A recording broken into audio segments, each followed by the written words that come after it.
This is weird because I don't usually do my tee shot in the morning, so like 99.9% of the time I do my tee shots in the evening, but I'm forgetting my method. That's what I'm doing right now.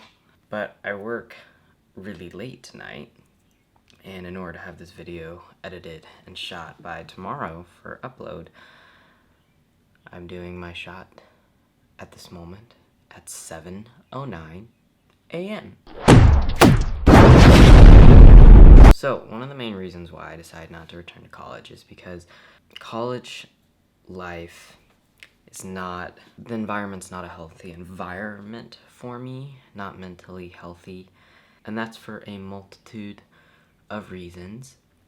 Also, I'm just like done with sitting in a classroom and learning. I want to be out and doing things and just being active, like presently active in whatever I want to do. The other big reason is at the college that I attend, it's very, very difficult to make friends. I had no friends at this college. Well, I had like people I got along with, and I had my roommate who I was friends with, but when you think about college friends, you think about like meeting people that you click with and you're gonna have in your life for forever, and you're gonna be best friends and stuff. And I didn't have that. And it's one of those questions of, will this happen later in the college experience or not?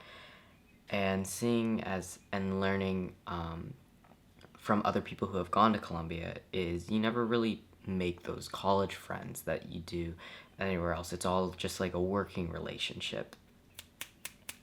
So, I was kind of like, I don't want to go through another 3 years just sitting in my apartment watching TVs and movies and having only one open communication with like anybody in my life outside of my family. There's one person that I would talk to like every day and have communication with, but if we didn't talk that day, then I didn't have any really communication with anybody. So we were talking one day, my friend and I, about friends in college, and both of our guards and walls are up because the same thing sort of happened to her, where we're in like a really like, it's hard to trust people and hard to trust who's gonna stay in your life and stuff after. And she was saying how her walls are up because a lot of people dropped her, or she felt like she was dropped from a lot of friendships that she had gotten in high school. And it's sort of that like, that question, that sort of revelation. It's like, what if you are the person who is dropping people? And it's sort of like, whoa, what if I'm that person, who I'm not knowingly dropping people, but I am, and they're feeling the same way I do right now.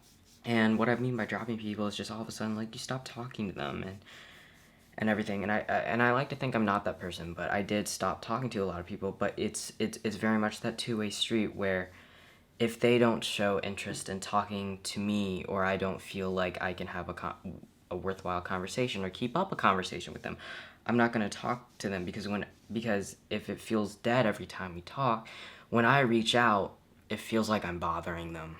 And I just hate the way that like our society has gotten to be that point, because I think everyone feels that, it's at the point where there's so much little communication, or so much communication friendship is built on facial interaction at school, that when you interact outside of an environment where you see each other every day, I mean, you acknowledge that they have lives outside of yours, and you feel like you're bothering them at every single moment.